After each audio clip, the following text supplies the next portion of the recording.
Good evening and welcome to News Channel 8. I'm Jerome Aegean, and here's some of the top stories we have for you tonight. The VI is under a flash flood watch. We'll show you why.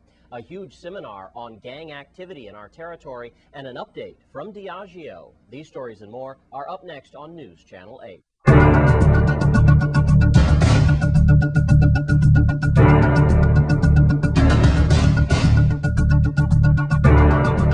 In our top story tonight, the VI is under a flash flood watch. News Channel 8's Wes Small has that story. Thanks a lot, Jerome. Here's what's going on. We have been on the phone most of the day with the National Oceanic Atmospheric Association. Pretty good, huh? That is NOAA.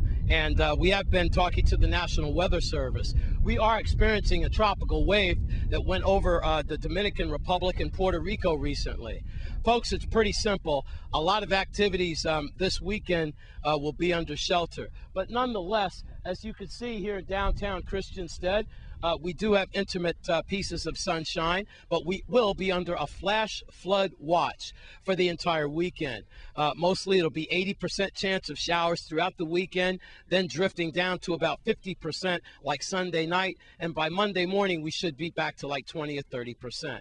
Now, folks, I want to remind you that June 1st is hurricane season, and NOAA, they have come out with some pretty tough predictions. Here's what's going on. They predict at least 24 named tropical storms, 7 or 8 major hurricanes. Now, the reasons for these could be the water temperature and just the overall measurements, from the National Weather Service. But then locally, we feel that we're just about due.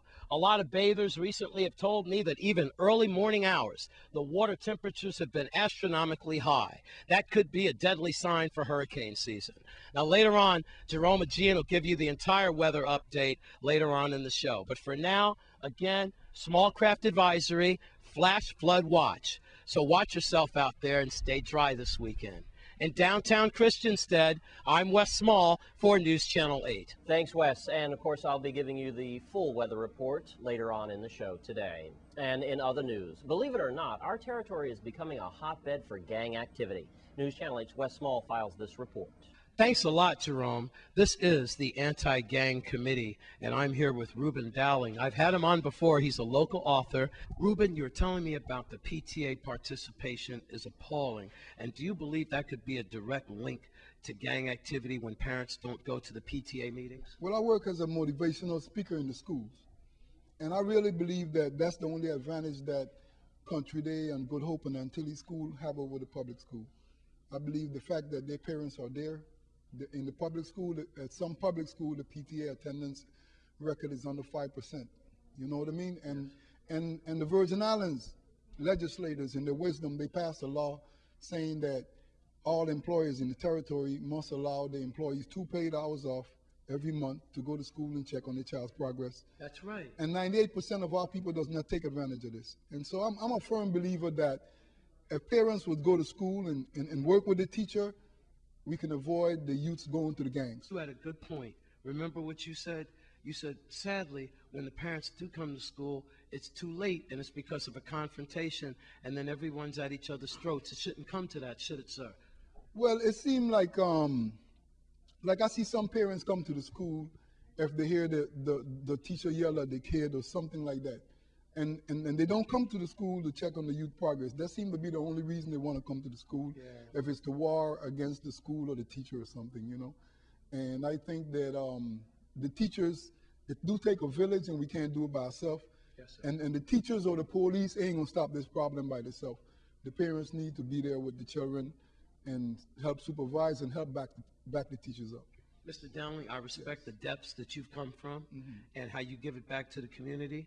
And how you try to tell the youth that you don't have to suffer.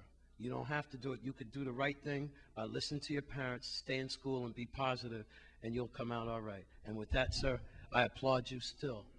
And thank you very much for taking part in this program. The Diageo construction project is still moving at a rapid pace. For an update, here's News Channel 8's Wes Small with the VP of Diageo, Dan Kirby. Thanks a lot, Jerome.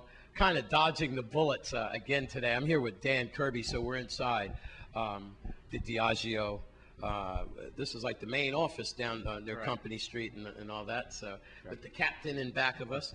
All right, I remember I told you that News Channel 8 was going to be on top of you, and we've had some concerns that might have taken over the airwaves recently about local hiring.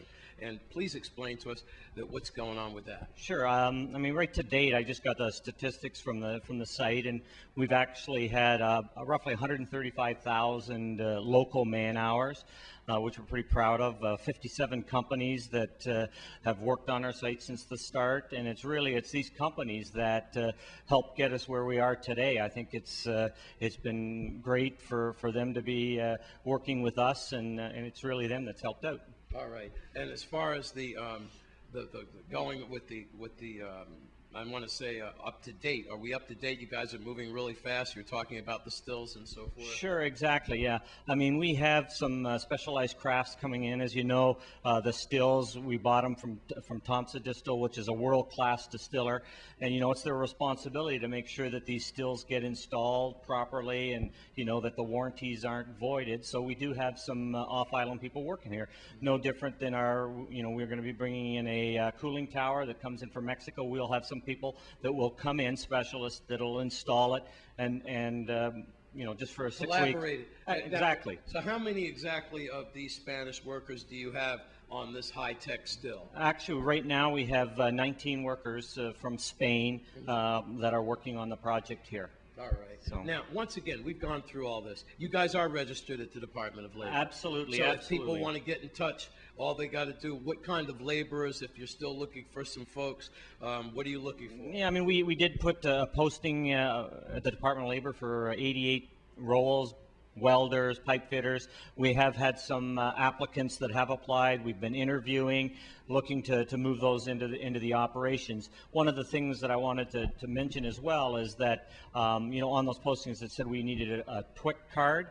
The key is any work outside our boundary limits requires a TWIC card. The external pipe racks, especially molasses. Dealing with the molasses pier and dealing anything with Port Authority, then Homeland Security comes in. Exactly. But if your job is defined only inside of the plant, no TWIC card is necessary. That's correct. Now, having a TWIC card gives you the flexibility of working in both. That's true, though. That's a big advantage. All right, so there you have that. Is there anything else? Yeah, there's one thing I'm also pretty proud of. We did receive our air permit this week, which allows us to make sure we can connect and be able to start up and run, which we're planning on doing at the latter part of this year. I'm Wes Small at the Diageo headquarters in downtown Christiansted for News Channel 8. And thanks for that update, Dan Kirby, Vice President of Diageo. Now, despite the rainy weather this weekend, the Music in Motion dance performance will go on as scheduled. It'll be a colorful and lively event with your children performing. That's tomorrow night at Island Center. The performance starts at 8 p.m. Charlita says, support the kids. They worked hard. And even if you bring your umbrella, that's at Island Center. Don't forget to bring your umbrella. That's at Island Center tomorrow night. I'm going to be the host of that show. I'll be emceeing it, and it's going to be a lot of fun. Charlita Schuster and the Music in Motion folks never cease to amaze us. And when we come back from this break, we'll take a look at Christiansted. It's turning 275 years old this weekend.